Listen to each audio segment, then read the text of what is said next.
بسم اللہ الرحمن الرحیم۔ السلام علیکم ورحمۃ اللہ وبرکاتہ۔ آج آپ کی خدمت میں اسلامی کیلنڈر کا جو آخری مہینہ ہے ذو الحجہ، تو اس کا جو پہلا عشرہ ہے وہ سٹارٹ ہو چکا ہے، تو اس کے حوالے سے چند باتیں شیئر کرنا چاہتا ہوں۔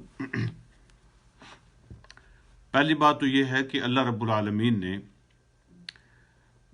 ذو الحج کے پہلے عشرے کی قرآن میں قسم کھائی ہے، اور اللہ پاک نے کسی اور دن کی یا کسی اور مہینے کے کسی حصے کی، کسی ہفتے کی قسم نہیں کھائی ہے۔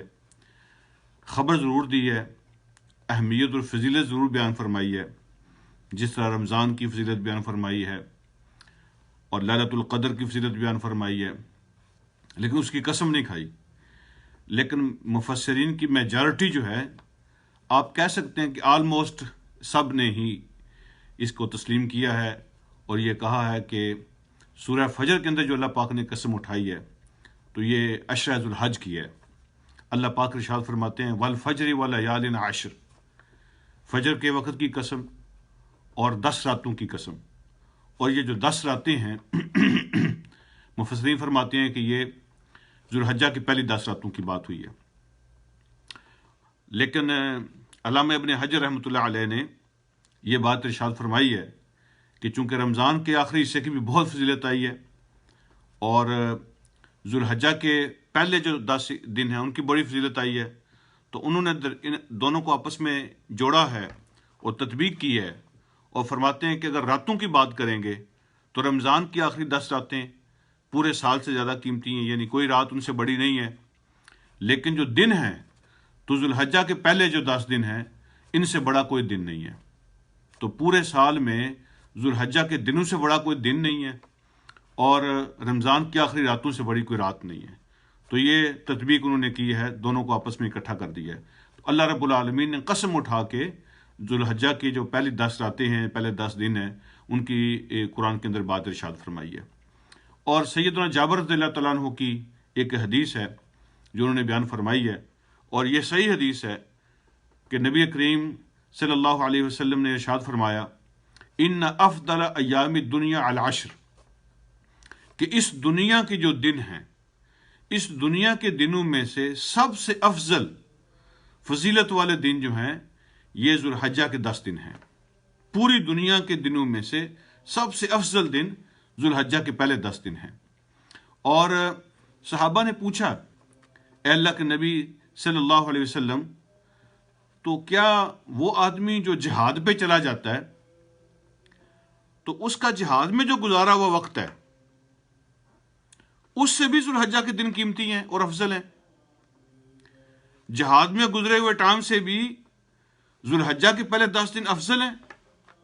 تو حضور علیہ الصلوۃ والسلام نے ارشاد فرمایا قال ولا مثلهن فی سبیل اللہ، ہاں جہاد کا سفر بھی ان کا مقابلہ نہیں کر سکتا۔ پھر ایک اور صحیح حدیث کے جو آگے تشریح ہے، نبی علیہ الصلوۃ والسلام نے ارشاد فرمایا الا رجل خرج بنفسه وماله فلم يرجع من ذلك بشيء، یہ بخاری کے الفاظ ہیں۔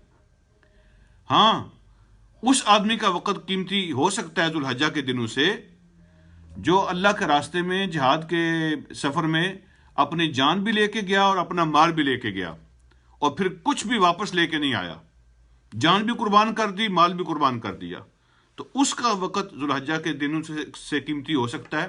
ادروائز ذو الحجہ کے دنوں سے جہاد کا وقت بھی قیمتی نہیں ہے۔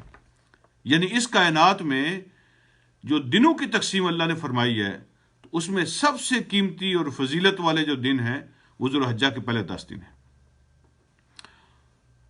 اگین علامہ ابن حجر رحمہ اللہ فرماتے ہیں کہ اس کی وجہ کیا ہے، اس کے اندر کیا حکمت ہو سکتی ہے؟ تو جو حکمتیں ہیں ساری وہ تو اللہ اور اللہ کے رسول بہتر جانتے ہیں، لیکن ان کو جو سمجھ آئی یہ بات تو انہوں نے اس کو ارشاد فرمایا ہے۔ وہ فرماتے ہیں کہ اس کی حکمت یہ ہو سکتی ہے کہ جتنے عبادات، میجر عبادات ان 10 دنوں میں جمع ہوتی ہیں، اکٹھی ہو جاتی ہیں، اور کسی حصے میں، سال کے کسی حصے میں اتنی میجر عبادات اکٹھی نہیں ہوتی. اس لیے اللہ رب العالمین نے ذوالحجہ کے پہلے 10 دنوں کی فضیلت کو اتنا بڑھا دیا ہے. اس میں ہر عمل وہ افضل ہو جاتا ہے، ہر نیکی کا عمل وہ باقی سارے سال کے دنوں سے افضل ہو جاتا ہے. اور وجہ یہ ہے کہ اللہ پاک نے میجر عبادات کو ان 10 دنوں میں اکٹھا کر دیا ہے. مثال کے طور پہ ان میں جو ایک بڑی عبادت ہے وہ حج ہے، جو وہ ذوالحجہ کے دنوں میں 10 دنوں میں ہوتا ہے. اس سال ظاہر بات ہے جیسے آپ کو پتہ ہے باہر سے لوگ نہیں جا سکتے حج کے لیے، لیکن جو لوکل لوگ ہیں وہ حج کریں گے. بہرحال ذوالحجہ کا جو ایک سب سے بڑا عمل ہے وہ حج ہے. اس کے ساتھ ذوالحجہ کا ایک اور جو بڑا عمل ہے وہ روزہ ہے. حضور علیہ الصلوۃ والسلام نے یہ ریکمینڈ فرمایا ہے کہ ذوالحجہ کے پہلے عشرے میں جتنے روزے تم رکھ سکتے ہو رکھو. اور بالخصوص آپ نے ارشاد فرمایا ہے کہ جو 9th آف ذوالحج کا روزہ ہے، ڈے آف عرفہ کا 9th آف ذوالحج جس کو یوم عرفہ کہتے ہیں، اس کا روزہ تو صحیح حدیث کے مطابق آپ نے ارشاد فرمایا کہ مجھے یقین ہے کہ اللہ رب العالمین کی طرف سے یہ ایک دن کا روزہ 2 سال کے گناہوں کا کفارہ بنے گا. ایک وہ سال جو گزر چکا اور ایک وہ سال جو آنے والا ہے، دونوں سال کے صغیرہ گناہوں کا کفارہ بنے گا یہ ایک دن کا روزہ. ہائیلی ریکمینڈڈ سنت ہے یوم عرفہ کا روزہ رکھنا نن حاجیز کے لیے، جو حج پہ نہیں گے ان کے لیے.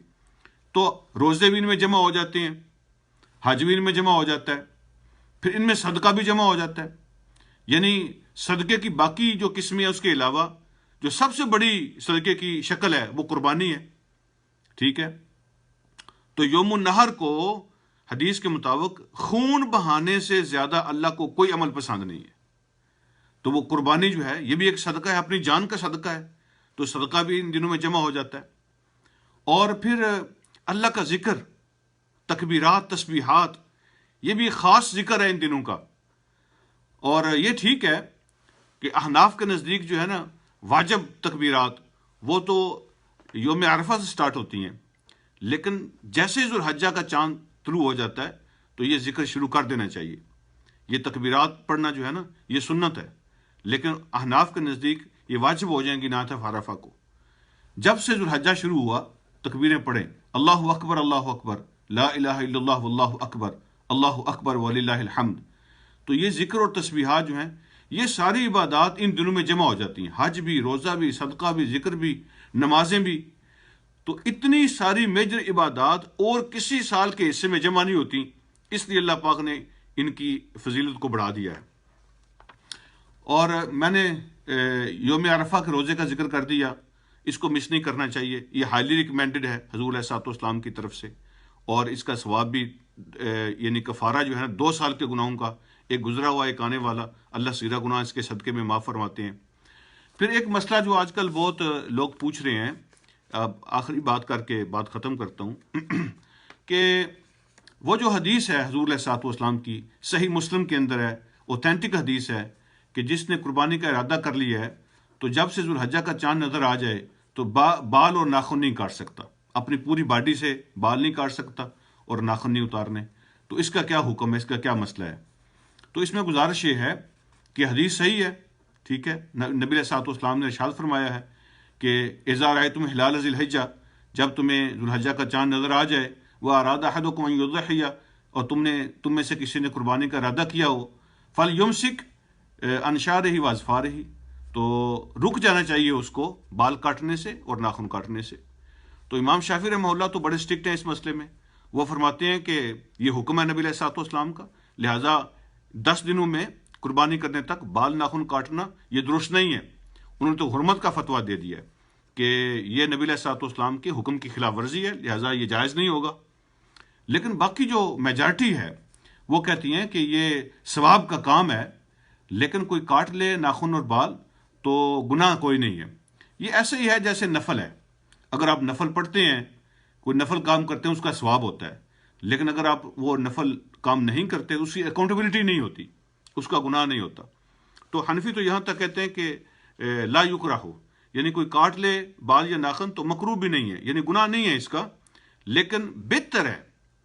یہ دیکھیں حاجیوں کی کاپی ہے، ہم وہاں تو نہیں جا سکے جو وہاں نہیں جا سکے، قربانی بھی حج کے اندر ہوتی ہے، ہم وہ ان کی کاپی یہاں کرتے ہیں۔ وہ جب احرام باندھ لیتے ہیں، بال نہیں کاٹتے تو ہم بھی نہیں کاٹیں گے، ناخن نہیں کاٹتے ہم بھی نہیں کاٹتے، تو ان کی ایک مشابت ہو جاتی ہے۔ اللہ رب العالمین کے ہاں ثواب کے خزانے ہیں، اللہ پاک ہمیں ثواب میں شامل کر دیتا ہے۔ تو یہ ہائیلی ریکمینڈڈ جو ہے نا، وہ امام شافعی رحمہ اللہ کے نزدیک ہے۔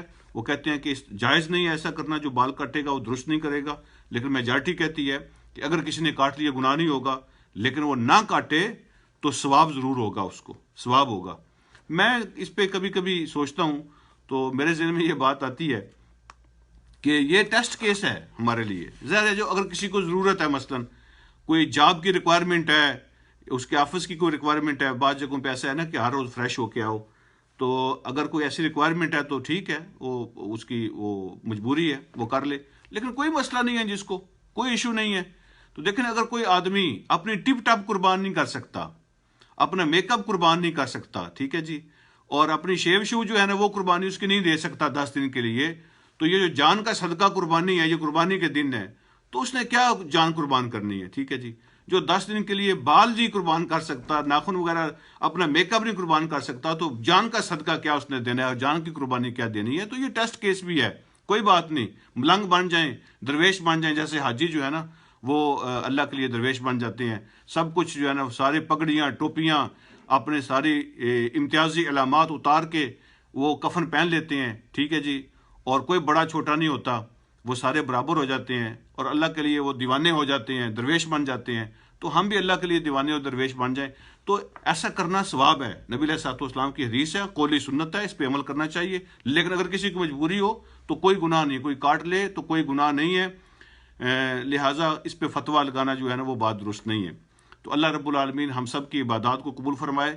یہ دن جو ہے نا بہت قیمتی ہیں، ان میں جتنا ذکر ہو سکے کوشش کریں کہ نماز باجماعت ادا ہو، ٹھیک ہے، اگر نہ ہو سکے تو مس کوئی نہ ہو، اور تلاوت کریں، ذکر کریں، تکبیرات پڑھیں جو ان دنوں کی تکبیرات ہیں، اور قربانی کے اندر حصہ لیں جو کر سکتے ہیں، نہیں کر سکتے تو ویسے صدقہ و خیرات کریں، روزے رکھیں، اور 9 ذو الحج کا جو روزہ ہے یوم عرفہ کا، وہ بالکل مس نہ کریں۔ ہمارے ہاں جو ہے وہ تھرسڈے کو آئے گا، اگلے تھرسڈے کو 9 ذو الحج ہوگی، یوم عرفہ ہوگا، تو وہ بالکل مس نہ کریں۔ اللہ ہم سب کو توفیق عطا فرمائے اور قبول فرمائے۔ السلام علیکم ورحمۃ اللہ وبرکاتہ۔